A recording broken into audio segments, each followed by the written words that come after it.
Good morning guys. Luluto ko ngayon ng chicken. Ayan, nagmarinate po ako ng chicken at gagawin kong barbecue. So ngayon po, wala po akong steak. Ngayon, bilinagay ko na lang po sa kawali. Ito po ay walang mantika. Kusa po siya nagkaroon ng mantika. So ayan guys.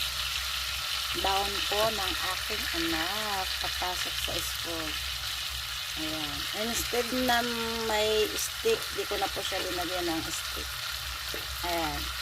Niluto ko na lang sa non-stick para hindi masyado magsunog. And then ito na po yung iba. Ayan guys. Oh, wow, sarap. Diba guys? Ayan po siya. Oh. Para madali kainin ng anak ko. Hindi ko na po siya linagyan ng stick.